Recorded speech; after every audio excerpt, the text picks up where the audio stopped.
If you go looking for ghost stories, you very quickly stumble across haunted hospitals. In fact, it was finding so many tales about Cardiff Royal Infirmary that prompted this episode in the first place. And not all of the stories are necessarily sad. The resident ghost at St Nicholas Hospital in Newcastle upon Tyne is known as Matron, but she's also said to be friendly, which is helpful. Meanwhile, Reverend Anthony Apps apparently exorcised St Mark's Hospital in Islington in 1977.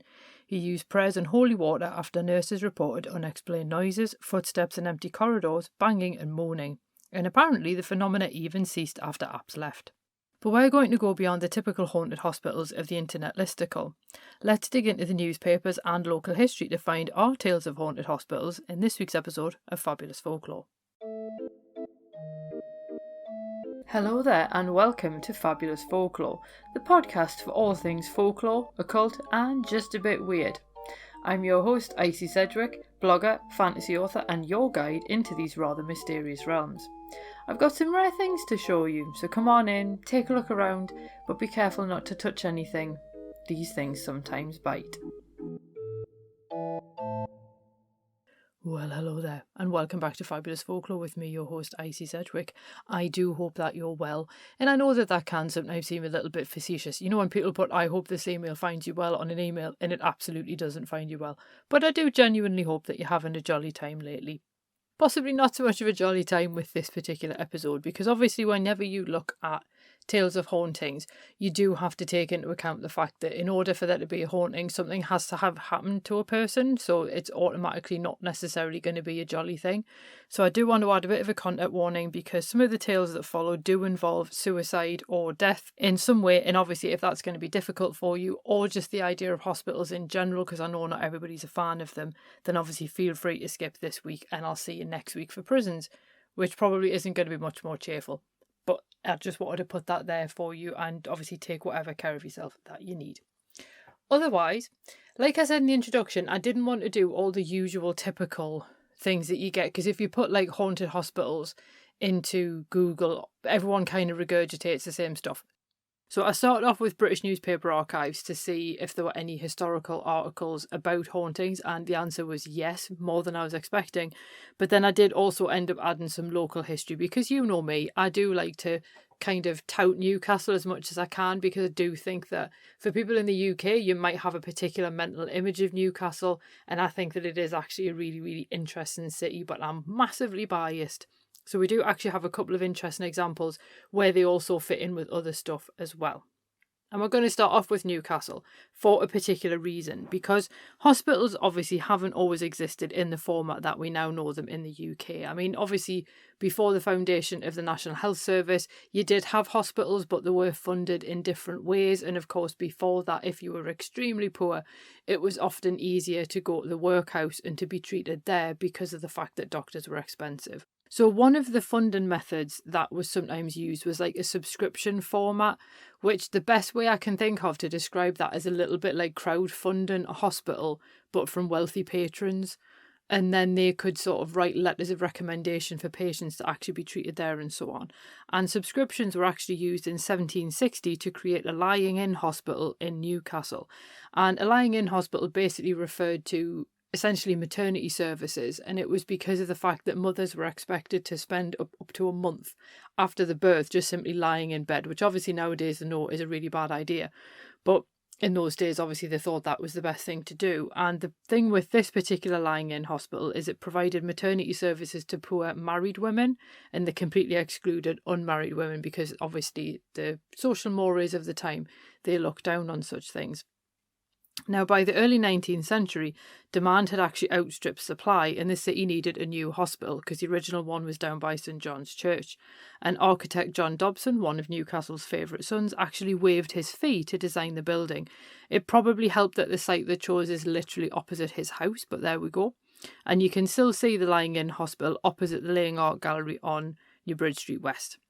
Now, the new hospital actually opened in 1826, although less than a century later, the overcrowded building was suffering from such poor maintenance that they essentially had to go and build another facility on Jubilee Road in 1923.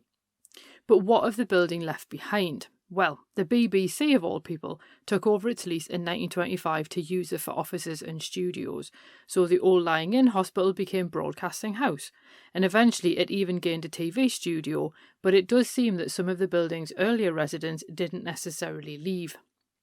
So engineers working late at night might hear footsteps in empty corridors, and what was particularly weird about that was the steps were those of heels on a stone floor, although carpet covered the corridor's floor. And on another occasion, a worker was touring the building and he was trying to secure all the doors kind of late at night just to make sure he could lock up and then leave. And he knew that the building was empty because he'd been around the whole thing. So he went into the control room to adjust the clock, but then he heard someone come in behind him. So he turned round, wanted to ask how they got in, and he realised he was alone. Now, people came to call this particular spirit the White Lady and assumed that she must have been either a mother or a nurse associated with the lying-in hospital. One Burns night, apparently an announcer read the news and ghostly bagpipes could be heard in the background, although no one ever traced the source of the music, and a ghostly cat even appeared in the building one Christmas and appeared to keep a worker company.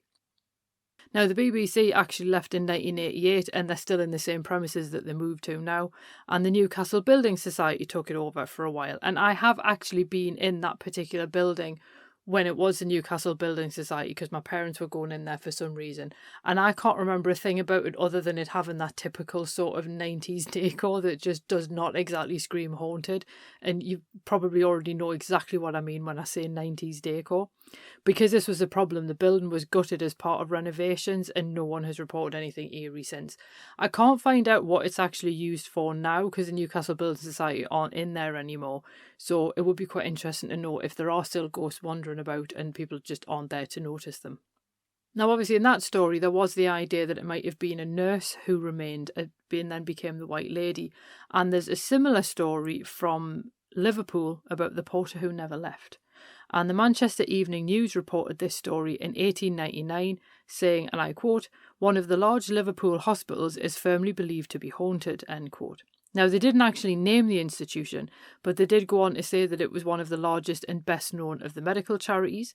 And the article also goes on to note that the stories come almost exclusively from the nurses, while also noting, end quote, "Nurses are not usually accounted superstitious," end quote. So I love the fact that they do actually ascribe them a certain degree of rationality and so on, which is quite impressive for 1899. But according to the nurses, a porter had slit his own throat in a small room off one of the main landings, and staff then carried him along a corridor, and I quote, "to the large ward called after an eminent nurse whose name is well known to Englishmen," end quote, but he sadly died. Now, nurses sometimes saw the porter standing in or walking along that same corridor, and while he looked perfectly at home, he disappeared if anyone spoke to him or approached him. Now, the matron actually banned discussion of the ghost in case it scared any of the nurses on probation, and one nurse then went on to report that she and the ward sister saw the ghost at the same time. And the ghost was standing outside the ward's door and they could actually see him through the door because it was glass. And the sister told her to go and find out what he wanted, but the nurse declined. Now, obviously, she explained why, so the sister ridiculed her and then went herself. But apparently the ghost disappeared as soon as she got anywhere near, and then that actually did scare the sister. The nurse reported that she still often saw the porter, but because he never actually did anything to alarm anyone, she considered him a privileged visitor. So it's interesting to see how, because of the repeated visitations and the lack of anything actually happening during them, that she came to see him in a very different way. Now, I did try to work out which hospital that might have been, but the city has had almost 50 different hospitals, and some have been demolished, others have been put to a different use, so obviously it does make it a little bit more difficult. Now, it is clear that the large ward where the porter was carried was named after Florence Nightingale, and she actually advised Alfred Waterhouse on the design and ventilation of the wards at Liverpool Royal Infirmary when it moved to a new building in 1890. So I did wonder if that was the hospital that the article meant.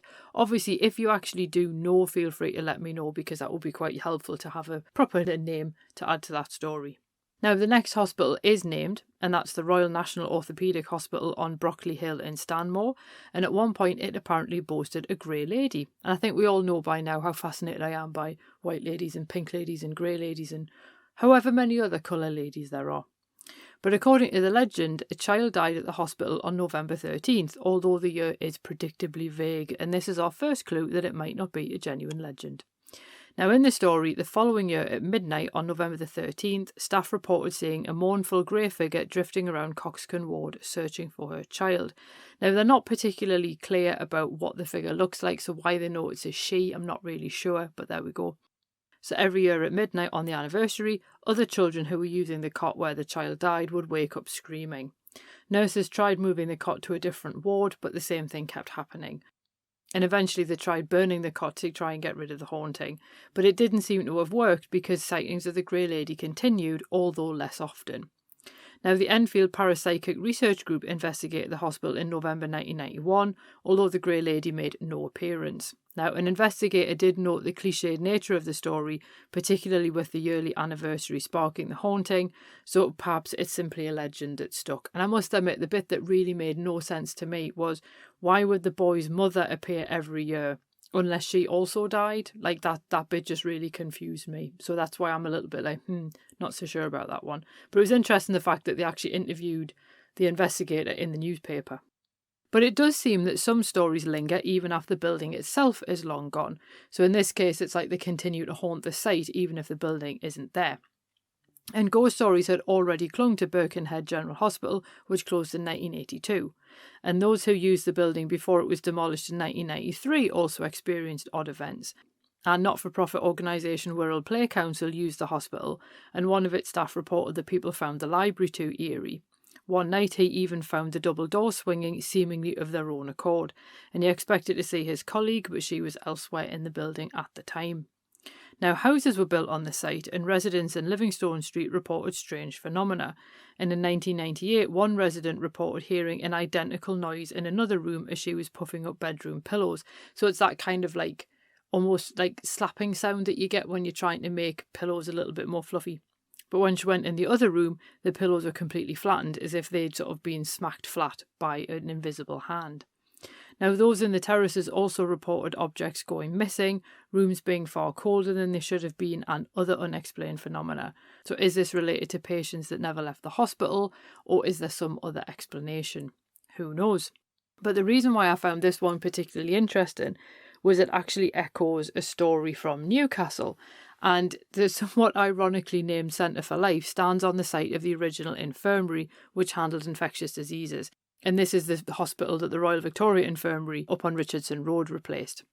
Now, all that remains of the old site is the market house, built by John Dobson again, which was an office for the nearby cattle market. Now, the infirmary was demolished in 1956 and the land lay largely derelict until the 1990s when the Centre for Life got planning approval. So contractors found the bones of around 1,000 people, although the number seems to vary depending on which book you read, while clearing the site for the Centre for Life. And some people at first thought it was a plague pit, but it wasn't. It was just the remains of people who were associated with the infirmary.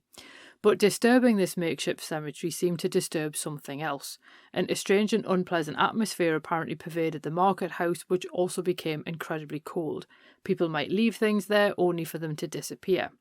While some of the bones went to the University of Sheffield for analysis, others were reinterred, and local historian Vanessa Histon suggests that the disturbances ended when the excavation work finished, and she seems to think that it was because of the fact that the bones were then laid to rest and everyone was treated with respect, that was enough to cease the disturbances.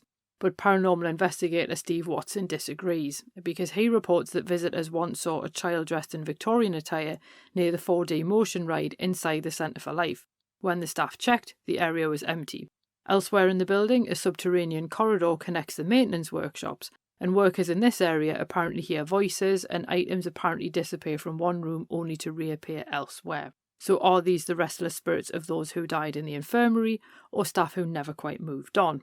Who knows? I must admit I have been in the Centre for Life and I'm now really gutted that I didn't say anything. Although it was quite funny, one of the times I was in there, it was for an adult event, and that sounds wrong, but it was just like an 18+ one. And it was fancy dress for Halloween. And I'm now just thinking, how would I know if all those people in Victorian attire were actually ghosts or people in fancy dress? Who knows? But finally, I couldn't do an episode about hospital folklore without including perhaps the most infamous, or should I say notorious, hospital in England, the Royal Bethlehem Hospital, more popularly known as Bedlam. And in one of its legends, a female ghost glided around the building clutching a guinea. Now, according to the story, the ghost was that of Rebecca Griffiths, a servant in a house on Fish Street Hill, which is near the monument to the Great Fire of London. In 1878, a relative of her employer's came to stay, and Rebecca became peculiarly attached to him. At the moment he was due to leave, he pressed a guinea into her hand and then left in his chaise. And Rebecca apparently ran after it, and she was only apprehended when she reached Borough, which is across London Bridge from the house. Her captors deemed her to be mad because, of course, any woman doing anything that was unexpected, clearly there would have to be a problem there. That is said with a massive dose of sarcasm in case anyone didn't actually pick up on that. But they took her to Bethlehem Hospital, which by this point stood at St George's Field. Rebecca eventually died there without once giving up her guinea that she continued to grasp. As she lay dying, she asked that they would bury her with it. Now, the legend explains that a warder stole it and her ghost still wanders the building looking for it. Now, that doesn't explain why people saw the ghost clutching the guinea, but given the building is now the Imperial War Museum, I do wonder if she continues to wander the site, or if her favourite haunt was the wings that no longer stand. And if you've ever been to the Imperial War Museum, the bit that's left is essentially the central block of what was Royal Bethlehem Hospital, and as I say, they did demolish the wings on either side, so she might just be wandering around in the park instead. So what do we make of these tales of haunted hospitals? Well, I think we should actually turn to an article that I found from 1975 in the Liverpool Echo to try and have a bit of a stab at answering this question. So it quotes Andrew Green, cited as lecturing on ghost hunting for the Kent and East Sussex Education Authorities, which sounds like an absolutely amazing job. But according to Green, and I quote, middle-aged nurses dressed in old-fashioned uniforms, end quote, haunt London's top hospitals like St Thomas's, Guy's and St George's. Both patients and staff report seeing the ghosts, though between 1956 and 1959, 5 patients at St Thomas's saw a grey lady dressed as a pre-1920s nurse. Apparently their experience didn't frighten them, but they did all die shortly after seeing her. Now, in an interesting twist, the nurse apparently gave them all cups of water or tea, and that reminds me of the death omen at Cardiff Royal Infirmary, where those who accepted an offered glass of water from a ghostly nurse soon died. So it would be fascinating to know if this particular death omen appears in other hospitals. So, of course, if you are listening and you work in a hospital and you've heard something similar, as always, please feel free to let me know. Meanwhile, at the Addenbrooke's Hospital in Cambridge, nurses measuring out morphine would sometimes hear someone telling them to be careful. They believed that the voice belonged to a nurse who accidentally gave a patient an overdose. So ultimately, are these lingering ghosts actually staff keen to continue their duties after death? Because these stories would certainly suggest so, and that would be the case even if we had a look at the Liverpool porter as well. So it's this idea that even after death, they're still continuing to do their job, and in some cases even potentially actually acting as a way of helping to pass on knowledge to their living colleagues, I guess you'd call them. Or are some of them the shades of those who went into hospital and never came out? Obviously, there's no way of knowing this for definite, but if they are, hopefully they can find their way to somewhere more peaceful.